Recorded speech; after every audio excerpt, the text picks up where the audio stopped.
She was leaving the billionaire forever, until he said the words. She had waited years, for Sophie Calloway was zipping the last suitcase closed when she heard the private elevator rising toward the penthouse. Her hands, still steady on the zipper, trembled for a second, not from doubt but from exhaustion. 8 years of waiting did that to a person, turned pain into routine. The kitchen still smelled like the coffee she'd made that morning, the same coffee Ethan never touched, because he'd left before sunrise for a meeting in Chicago. It was always like this. A meeting, a contract, an urgent call that couldn't wait until after breakfast, until after her birthday, until after anything that involved the two of them. Sophie looked out the window of the 30th floor apartment, at the city Ethan had conquered block by block, building by building. She remembered when he shared a cramped office with 2 partners and a dream too big to fit inside it. She had believed in that dream before any bank did. Now the dream had a name, its own headquarters, 32 floors of glass. It just didn't have room for her. The door opened. Ethan walked in, loosening his tie, his face still carrying the weight of million-dollar decisions. He stopped when he saw the suitcases. "What is this?" he asked, his voice low, almost disbelieving. "It's what it looks like," Sophie answered without raising her voice. "I'm not going to fight again, Ethan. I'm just leaving. We can talk. After the Meridian deal closes, I promise." "You always promise later." She looked at him, her eyes bright, not with anger but with years of accumulated exhaustion. "I don't want another later. I wanted a life with you, a house with a nursery, dinners without a phone on the table. I waited 8 years for that." Ethan opened his mouth, but no words came. For the first time in years, he didn't have a ready solution, no strategy, no number that could fix the problem. Sophie picked up her suitcase and walked toward the door. In the hallway, her hand trembled over the handle, not because she was unsure of her decision, but because after everything, she still loved that man. Behind her, Ethan whispered something she almost didn't hear. "Don't go." But the door was already closing. Do you think Sophie made the right choice by leaving, even though she still loved Ethan? Your participation means a lot to the channel. Please share your thoughts in the comments. Ethan Whitmore had built an empire out of certainty. He could read a balance sheet the way other men read the weather, could sense a falling market 3 days before it fell. But standing alone in the penthouse that night, staring at the door Sophie had walked through, he understood for the first time that certainty was useless against silence. He didn't call anyone. He didn't check his phone, though it buzzed twice, then 3 times, then finally went still, as if even his empire knew better than to interrupt this. He sat on the edge of the bed they'd shared for 8 years and noticed, as if seeing it for the first time, the small things that had always been there. Her reading glasses on the nightstand, a paperback with a folded corner, a photograph from their wedding day tucked into the mirror frame, its edges soft from years of touching. He picked up the photograph. In it, Sophie was laughing at something just out of frame, and he was looking at her instead of the camera. He didn't remember the joke. He didn't remember much about that year at all, except the feeling of having nothing and somehow having everything because she was there. Somewhere along the way, he had traded that feeling for square footage and stock options. The next morning, his assistant, Marissa, found him already at his desk when she arrived, which was not unusual. What was unusual was the legal pad in front of him, covered not in numbers, but in a list, written in his own uneven handwriting. Cancel Tuesday board dinner. Cancel Thursday flight to Boston. Call the Whitmore Group. Tell them I'm stepping back from the Meridian negotiations for 2 weeks. Marissa read it twice before she dared to speak. 2 weeks? Ethan, the Meridian deal is worth— I know what it's worth, he said quietly, not looking up. I just found out what it cost me. She didn't ask again. In 11 years of working for him, she had never heard that particular tone in his voice. Not triumphant, not commanding, but something closer to grief. That evening, for the first time in longer than either of them could remember, Ethan Whitmore left the office before the sun went down. He drove past the building where he and Sophie had once shared a 1-bedroom apartment with a leaking faucet and a view of nothing. He didn't know yet what he was going to say to her. He only knew that whatever it was, it had to be true. Sophie had been staying at her sister Claire's house for 3 days when the doorbell rang at 7 in the evening.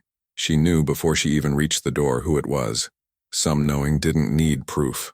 Ethan stood on the porch without his usual armor. No tailored suit, no phone in his hand, just a gray sweater, and the kind of tired that no amount of money could hide.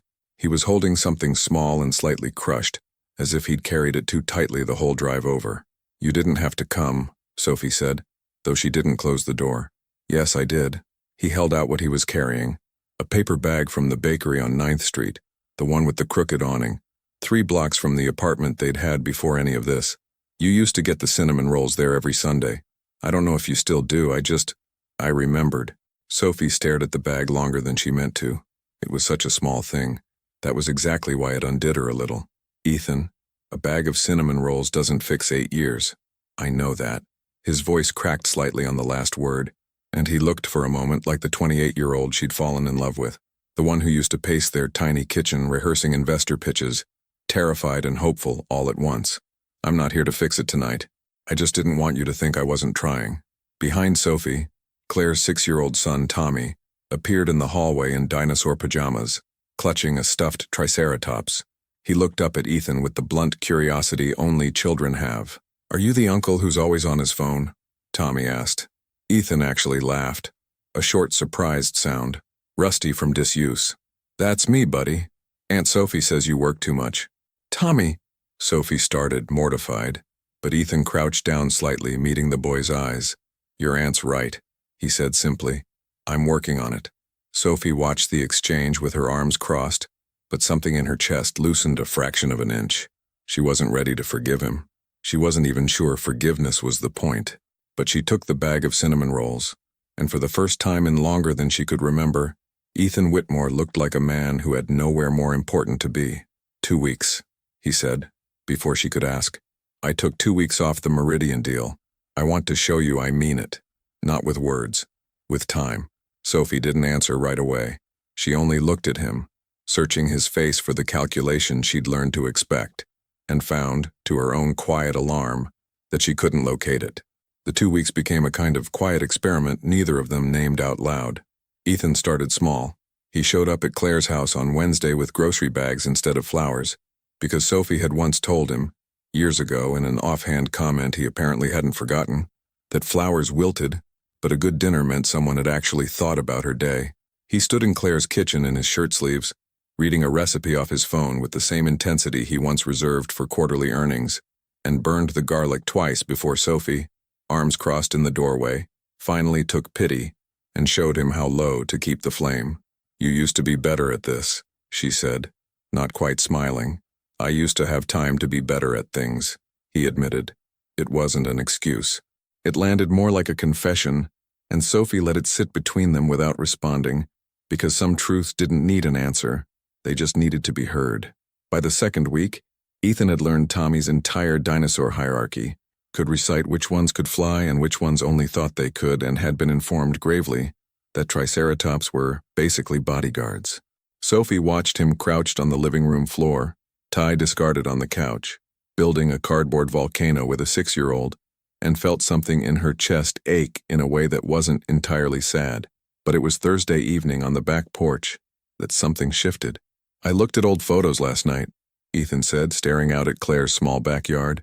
String lights strung between 2 maple trees. From the apartment, the one with the faucet that never stopped dripping. I remember that faucet, Sophie said. I remember thinking it was almost romantic how annoyed you got about it. I was saving up to fix it for 3 months. Then I used the money to file the trademark for the company instead. He turned to look at her. I told myself it was temporary. That faucet dripped for 2 more years, Sophie. I just stopped hearing it. She studied him in the fading light, the string lights catching the gray starting at his temples that hadn't been there when they married. What are you saying, Ethan? I'm saying I got so good at building something permanent that I forgot how to notice the temporary things, the things that were actually asking for my attention the whole time. He exhaled, and for once there was no strategy behind his words, no boardroom polish. You were never the temporary thing. I just treated you like you'd always be there to wait. Sophie's eyes stung and she looked away, toward Tommy's cardboard volcano abandoned on the porch steps. Don't say things like that unless you mean them. I've never meant anything more.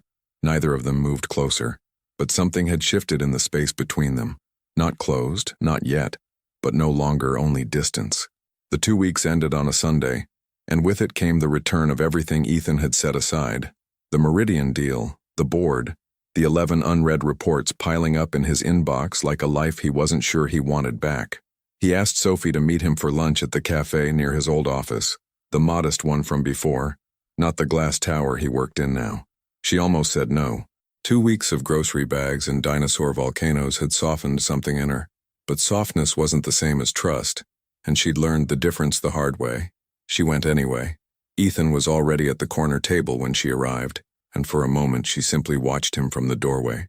No phone on the table, his eyes tracking every person who walked past the window, restless in a way that had nothing to do with business. "I have to go back to the office tomorrow," he said once she sat down. "The 2 weeks are over." "I know how calendars work, Ethan. That's not what I mean." He turned his coffee cup slowly, a habit she recognized from his most difficult negotiations, though this time there was no negotiation to be won, only the truth to be said. "I mean, I'm scared that the moment I walk back into that building, I'll become the person I was before, that it's not about 2 weeks. It's about who I choose to be every single day after." Sophie didn't answer right away. Outside the window, a young couple walked by pushing a stroller, and she watched them for a moment longer than necessary. "I don't need you to quit your company, Ethan. I never did. I needed you to remember that I was part of the life you were building it for. I know that now. Knowing it now doesn't undo 8 years of hearing after the next deal." Well, he nodded slowly, accepting the words without flinching, which was, in its own way, a kind of proof. "I'm not asking you to forget those 8 years. I'm asking for the chance to build a different kind of record. One deal, one Tuesday, one Thursday, one ordinary dinner, at a time." Sophie looked down at her hands, at the wedding ring she'd taken off 3 nights ago and hadn't put back on, sitting now in the small pocket of her purse like a decision not yet made. "And what happens the first time Meridian calls with an emergency at 9 p.m.? Then I tell them I'll call back in the morning." His voice didn't waver. "I've spent 11 years believing nothing could wait. I'd like the chance to prove that some things, the right things, actually can." She didn't say yes. She didn't say no either. But when the waiter came, she ordered the cinnamon roll instead of her usual salad, and Ethan noticed, and something passed between them that felt, for the first time in a long while, like the beginning of something, instead of the end. The first test came sooner than either of them expected. It was a Wednesday, 9:40 at night, and Sophie was still staying at Claire's, though she and Ethan had started having dinner together 3 times a week. Careful, deliberate dinners, the kind 2 people have when they're relearning each other's edges. He had just dropped her off, the porch light casting a soft gold across the steps, when his phone rang. She saw his jaw tighten before he even looked at the screen. "It's Daniel," he said, his CFO. The Meridian numbers came back. "There's a problem with the valuation. If we don't address it tonight, we could lose the deal by morning." Sophie stood very still on the porch, keys in hand, watching him. She said nothing. She had learned, over 8 years, exactly what this moment used to look like. The apology already forming, the car already turning back toward the office, the evening already over before it had properly begun. Ethan looked at the phone. Then he looked at her. "Daniel," he said, his voice steady, "send me the file. I'll look at it first thing in the morning. Whatever's wrong with the valuation will still be wrong at 7 a.m. There was a pause on the other end. Sophie could almost hear from where she stood. "Ethan, this is a $200 million. I heard you the first time. Morning." He ended the call and slid the phone into his pocket like it weighed nothing at all, though Sophie could see in the set of his shoulders exactly how much it had cost him. For a long moment, neither of them spoke. Then Sophie let out a breath she hadn't realized she was holding, and something close to a laugh escaped her. Disbelieving, fragile, real. "You just told your CFO the deal could wait. I told him I could wait. There's a difference." Ethan stepped closer, close enough that she caught the familiar smell of him, cedar and rain, unchanged after all these years, even as everything else had. "I used to think being needed everywhere meant I mattered. I'm starting to understand that showing up in one place, on purpose, matters more." Sophie looked up at him under the porch light, and for the first time since she'd packed that suitcase, she let herself really look, not for the calculation she used to search for, not for the exit strategy hiding behind his eyes, but simply at him, a man choosing in real time in the smallest and least glamorous of moments to stay. "Ethan," she said quietly, "that's the first time in 8 years you've ever said no to them for me." "It won't be the last," he said, and for once it didn't sound like a promise made to end an argument. It sounded like the truth. She didn't kiss him. Not yet. But she didn't pull away when his hand found hers on the porch railing, and for the length of one held breath, 8 years of exhaustion felt, impossibly like it might not be the whole story after all. Progress, Sophie was learning, was not a straight line.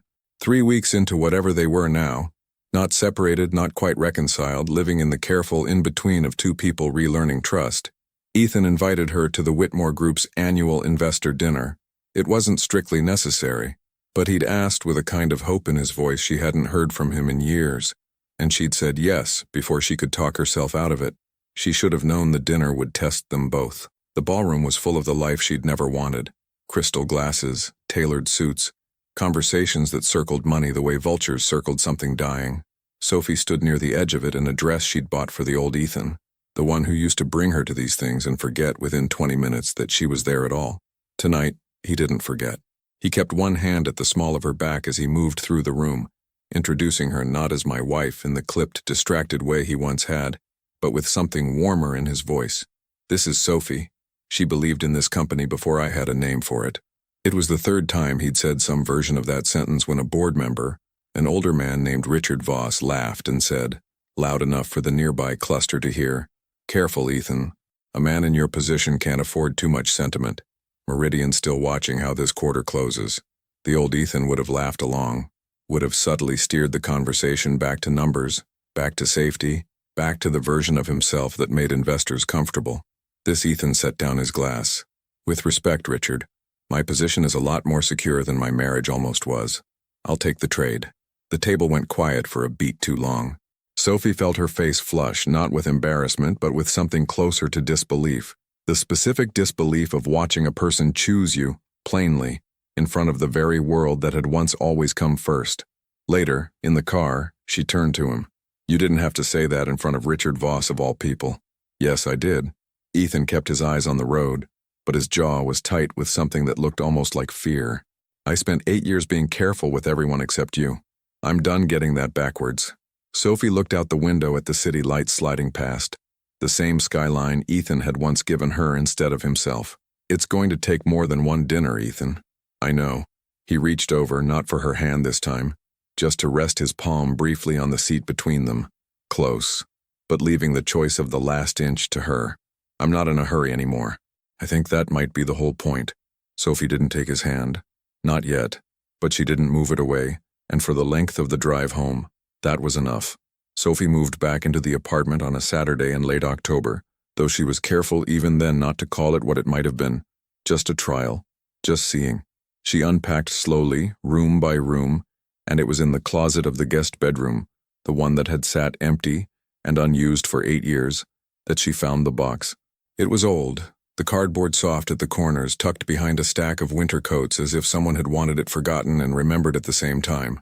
Sophie almost didn't open it, but something about the handwriting on the lid, for later, pulled at her. Inside were paint swatches, dozens of them in soft yellows and greens, the kind meant for a nursery, a folded printout of a crib, the corners worn from handling. A note in Ethan's cramped, urgent scrawl, dated nearly 6 years earlier, "When things settle down. I haven't forgotten." Sophie sat on the closet floor for a long time, the box in her lap, feeling something crack open in her chest that she hadn't expected. Not relief, not quite forgiveness, but grief for the version of their life that had almost happened and never did. She was still sitting there when Ethan came home and found her. He didn't say anything at first. He simply sat down on the floor beside her, saw the box, and went very still. "I forgot I kept that," he said quietly. "You didn't forget the deal was more important than starting a family for 6 years, Ethan. That's not the same thing as forgetting a box." He absorbed the words without defending himself, which, she was learning, had become his new instinct, to sit inside the discomfort instead of talking his way out of it. "You're right. I told myself I was protecting our future by building it first. I didn't understand that a future doesn't wait patiently in a box in a closet. It happens or it doesn't, while you're deciding you're not ready yet." Sophie held up one of the paint swatches, a pale sage green. "I picked this one, do you remember?" "I remember everything about that year," he said, and his voice broke slightly on the words. "I just didn't act like I did." She set the swatch down carefully like something fragile and looked at him. "I'm 31, Ethan. I don't have 6 more years of when things settle down left in me." "I know." He took her hand, and this time she let him. "I'm not asking you to wait for another box in another closet. I'm asking if there's any version of this where we open it together. Now. Not after Meridian. Not after the next thing. Now." Sophie looked down at their joined hands, then at the soft, worn paint swatch on the floor between them. 6 years of unspoken hope pressed flat and waiting. "I don't know yet," she said honestly, "but I want to find out."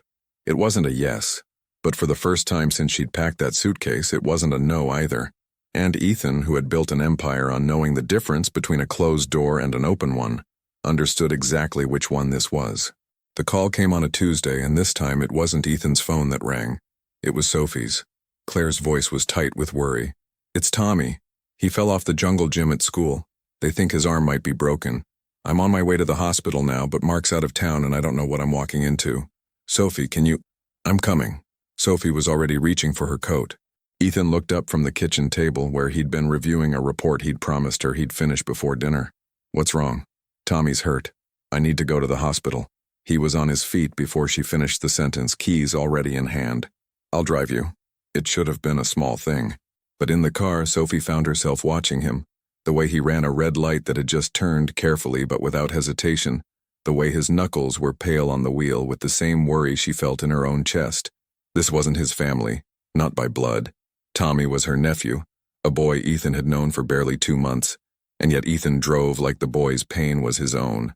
At the hospital, they found Claire pacing the waiting room, and Tommy in a bed with his arm already being set, more embarrassed than hurt, informing the nurse with great seriousness that a triceratops wouldn't have fallen. Sophie let out a breath she hadn't known she was holding and sank into a chair beside her sister. It was Ethan who noticed Claire hadn't eaten since lunch, who quietly disappeared and came back 20 minutes later with sandwiches from the hospital cafe, who sat on the floor next to Tommy's bed and let the boy show him, in exhaustive detail, exactly how the fall had happened, complete with sound effects. Later in the hallway, Claire pulled Sophie aside while Ethan stayed with Tommy. "I have to say something," Claire said quietly, glancing back at the two of them through the doorway. Ethan solemnly examining Tommy's cast for dinosaur drawing potential. "I didn't trust him, not for 1 second, after everything. But that man just spent 20 minutes convincing my 6-year-old that a broken arm makes him more of a warrior, not less. That's not a performance, Sophie. Performances don't happen when nobody important is watching." Sophie looked through the doorway, too, at Ethan's dark head bent close to Tommy's, at the quiet, unhurried patience in it. No phone in his pocket, no meeting waiting, no eye on the door. "I know," Sophie said softly, and realized, saying it out loud for the first time, that she meant it completely. That night, driving home with Tommy safely settled and Claire's gratitude still warm in her chest, Sophie reached across the console and took Ethan's hand without being asked. He glanced at her, surprised, then said nothing at all, just laced his fingers through hers and kept his eyes on the road, as if he understood that some moments were too fragile to be spoken over. They were almost home when Sophie's phone lit up with a message from Claire. "He's one of the good ones, Soph. I think you already know that." Sophie tucked the phone away and looked over at Ethan, at the small, unguarded smile on his face, and felt something settle in her chest that had been unsettled for 8 long years. She still didn't have all the answers, but for the first time, she wasn't afraid to keep looking for them with him. The Meridian deal closed on a Friday morning, and by Friday evening, Ethan Whitmore was standing in his own living room, being asked by his wife whether the last 2 months had been real, or whether he had simply been very good at performing what she needed to see. It wasn't an accusation. It was worse than that. It was a question asked with genuine, exhausted uncertainty, and it landed harder than any argument they'd ever had. "I need to know something," Sophie said, standing by the window with her arms wrapped around herself, the city lights behind her the same view she'd once shared with a man who was never home to see it. "Was any of this, the dinners, the 2 weeks tonight, was any of it about me? Or was it about the fact that I was finally the one thing you couldn't buy your way out of losing?" Ethan felt the question land somewhere just beneath his ribs. He wanted, badly, to reach for the easy answer, the one that would end the conversation, close the deal, make the discomfort stop. 11 years of training told him exactly how to do it. He didn't. "Both," he said instead, and watched her flinch at the honesty of it. "In the beginning, that first night the cinnamon rolls, you're right to wonder. I was scared, Sophie. I saw you walking out the door and I panicked, and panic makes people do the right things for the wrong reasons. I won't pretend otherwise." Sophie's jaw tightened, but she didn't look away. "But somewhere in those 2 weeks," he continued, his voice rougher now, less certain, more real than she'd heard it in years. It stopped being about keeping you. It started being about who I actually wanted to be. I found the box in the closet and I didn't just feel guilty. I felt like I recognized myself again. The man who wanted those things before he convinced himself he had to earn them first. That wasn't a performance. I don't know how to perform grief, Sophie. That was real. You said Meridian would still be wrong at 7 a.m. Her voice cracked slightly. What happens the next time it's not Meridian? What happens when it's something you can't just push to morning? Then I'll fail sometimes, Ethan said simply. I'm not going to stand here and promise you perfection, because I already tried that once and it cost us 8 years. What I can promise is that I will never again let you find out where you rank by process of elimination. Sophie's eyes filled, and for a long moment neither of them spoke. Outside, the city carried on the way it always had, indifferent to the two people standing very still in a room, deciding the rest of their lives. I spent so long being the woman who waited, she finally said, that I don't know how to be the woman who just trusts. I don't know if I remember how. Then let me help you remember. Ethan crossed the room, slowly, giving her every chance to stop him, and stopped an arm's length away. I passed so much time building a life for us that I forgot to actually live it with you. I know that now. I know it in a way I didn't 2 months ago or even 2 weeks ago. I'm not asking you to trust the man who let you pack that suitcase. I'm asking you to give the man standing in front of you the chance to earn something real, one ordinary Tuesday at a time. Sophie looked up at him, at the man who had once promised her forever, and then slowly, quietly, let forever become a series of postponements. She searched his face the way she had that first night on the porch, for the calculation, the exit strategy, the old armor. She found none of it.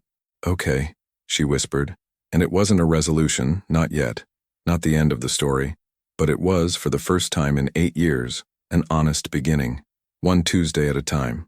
Ethan reached up, brushing a tear from her cheek with a gentleness that undid her completely, and for a long moment they simply stood there, foreheads touching, breathing the same air, neither one reaching for anything more than that, because some truths, once spoken, didn't need to be rushed toward anything.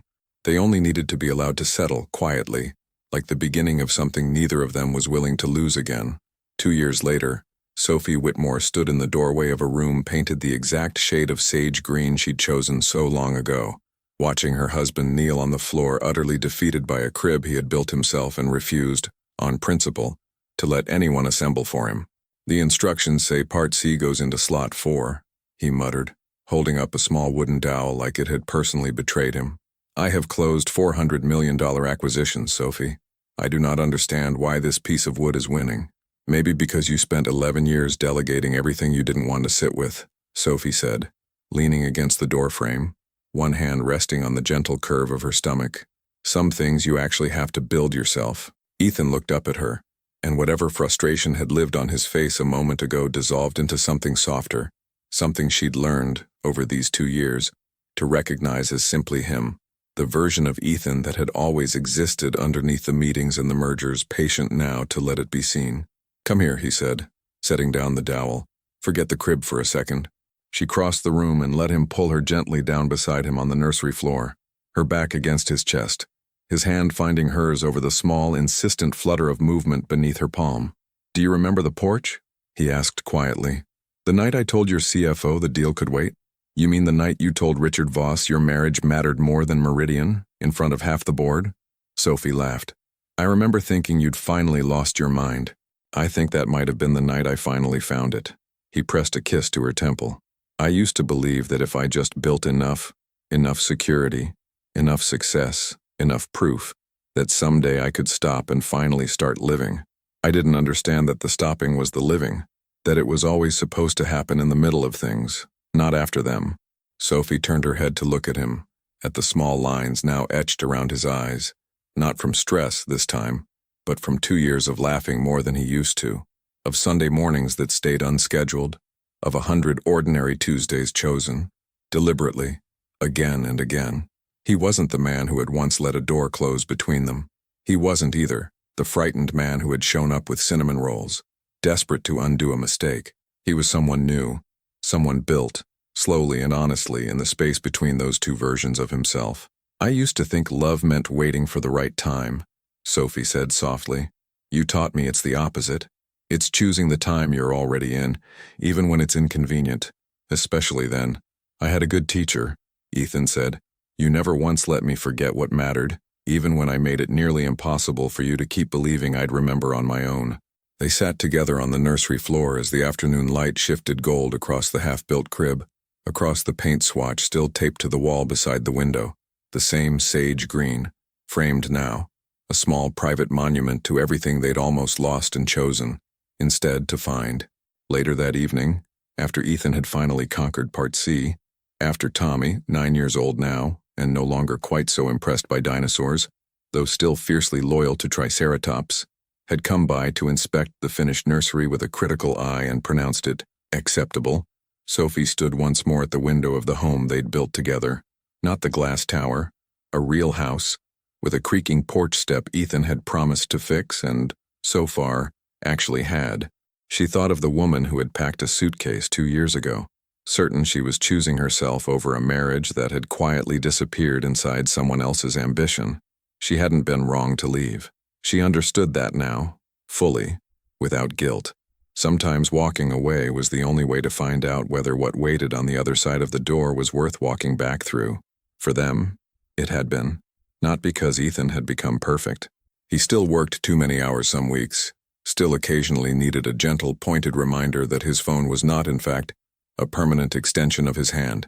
But he had learned, in the deepest and most necessary sense, the difference between building an empire and building a life, and he had chosen, finally and completely, to spend the rest of his days doing the second one, with her, on purpose. Sophie rested her hand against the window glass, watching the sun set over the quiet street below, and felt, for the first time in longer than she could remember, entirely at peace. Do you believe two people can rebuild something they once let quietly fall apart? Or does love once neglected too long never fully recover the same way? Your participation means a lot to the channel. Please share your thoughts in the comments. Sometimes we convince ourselves that we have to sacrifice today to build a better tomorrow. We work harder, chase bigger goals, and tell the people we love, just wait a little longer. But tomorrow is never guaranteed. Ethan spent years building the life he thought would finally make him happy, only to realize that the person he was building it for had been quietly disappearing from it. Sophie's decision to leave wasn't about giving up on love. It was about refusing to spend the rest of her life waiting for someone to make her a priority. Their story reminds us that love isn't measured only by the promises we make. It's measured by the time we give, the choices we make, and the moments when we decide that the people we love are worth putting down the phone, closing the laptop, and being present. And sometimes, walking away isn't the end of love. Sometimes it's the only thing that makes someone realize what they were about to lose. Because you don't build a meaningful life someday. You build it in the ordinary moments you are living right now.